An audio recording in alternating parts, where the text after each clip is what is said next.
All right. Today is a super awesome day. I'm super excited. My entrepreneur visa was approved last week, so I dropped it off at the Bureau of Consular Affairs, or BOCA. So now we're gonna go pick up my passport with the awesome visa in it, and then we're gonna head over to the immigration agency to get my ARC card. So with this particular type of visa, I'm able to stay in Taiwan for up to a year. So it's pretty sweet because, of all this COVID stuff. And Taiwan is a definite good place to be during these times. So train's here. I think we gotta get going.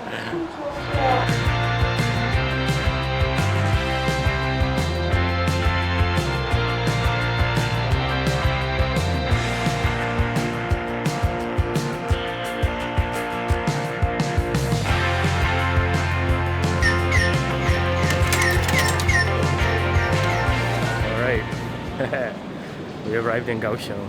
A lot of running around to different government agencies. I mean, the visa is approved by the Ministry of Economics, and then the Bureau of Consular Affairs issues the visa, and then you got to take your visa and your passport, and then you go to the immigration agency, and then they give you your ARC card, which is the equivalent of like a green card in the US.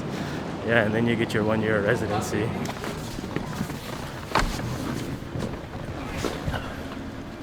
Alright, we arrived at BOCA. Probably won't let me film in here, so I'm gonna have to cut out. Alright, cool. So there was no wait. So far, so good. Got my passport. Boom, with my visa in it. Super happy.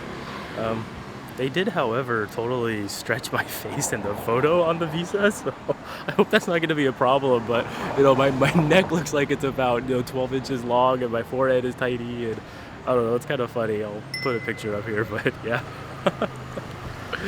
So now I'm just waiting for Anita to get over here, and then we'll grab a taxi and probably get some food, and then head back to the station in Kaohsiung, and then over to Tainan to go to the immigration agency to get my ARC. There's a lot of different levels of the entrepreneur visa, some of which are pretty hardcore and it's pretty difficult to get, and some of which are pretty not so hardcore. So I read this blog post on allhandstaiwan.com. I'll put the link below, but it kind of gave me a good little outline about how to apply for this visa, and then I went through the Future Ward co-working space in Taipei, and that's kind of how it came to be. One of the stipulations is that your business or your planned business be registered at a government approved like startup accelerator or co-working space or something to that effect. So that's what Future Ward is. So I went through Future Ward. They kind of gave me the rough outline, and then I went ahead and put together all the documentation. It's not so crazy, but you do have to write a letter outlining basically, why you want to potentially do business in Taiwan, and why Taiwan, and what you can offer Taiwan as a foreigner. And Future Ward also requires additional information, and they do like I did a Zoom interview because I wasn't in Taipei at the time, but yeah, so your results may vary. The entrepreneur visa for Americans at least is about $200 to get, so it's not terrible. So when you apply, you pay about $200, and then so I don't know if there'll be any fees at the immigration agency to get the ARC, but I guess we'll see. And it became clear after a while that this pandemic wasn't going to go away anytime soon, and I can't really travel, and we're basically grounded here, so waiting every month to see if the government was going to give me an extra 30 days is pretty stressful. It's not very fun. Went ahead and looked into other options, and the entrepreneur visa came up, so I went ahead and applied.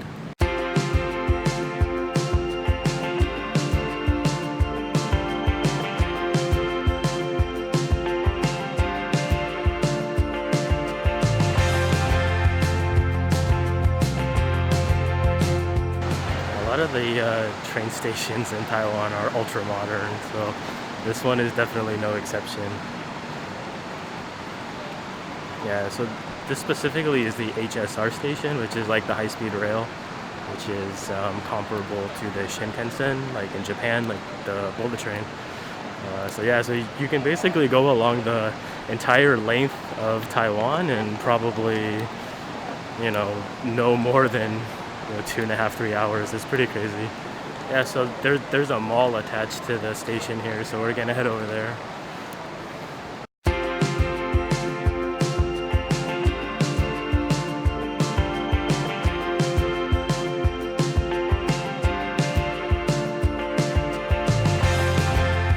Alright, in the air conditioning. I always see these like mech statues everywhere. There's always a little shop selling these kind of things. It's very much like Japan.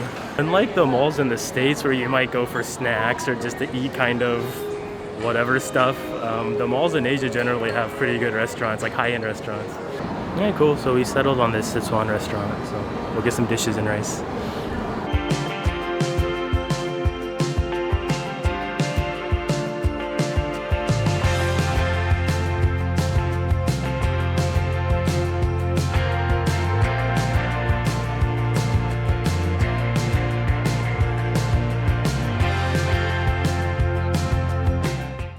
Yeah, it's like beef and organ meats, and I think there's some lung in there and some stomach and tripe, and this is a very well-known Sichuan dish. What's the name of this? 夫妻肺片. Yeah, what she said. Yeah, so you got like these like tripe pieces in here.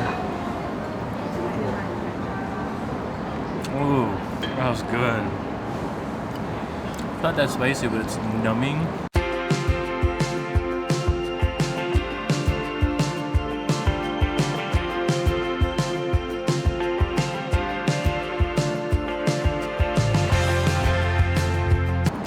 Pretty soy forward, so it's a bit salty.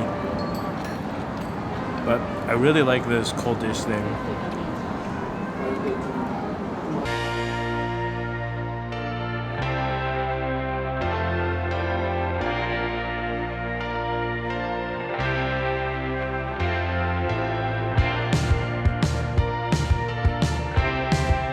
Alright, so we just finished lunch, and now we're gonna grab a train to Tainan to go to the National Immigration Agency.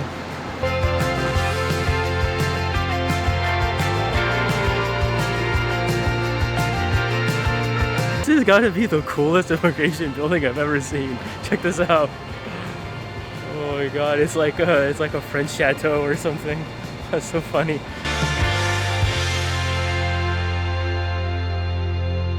So this building originally is a restaurant. There's a restaurant owner. He borrowed the land from the government, and then he built this building to be a restaurant. And then the restaurant closed. The government take it back, and now it's NRA rented this building. That's why it looks very European.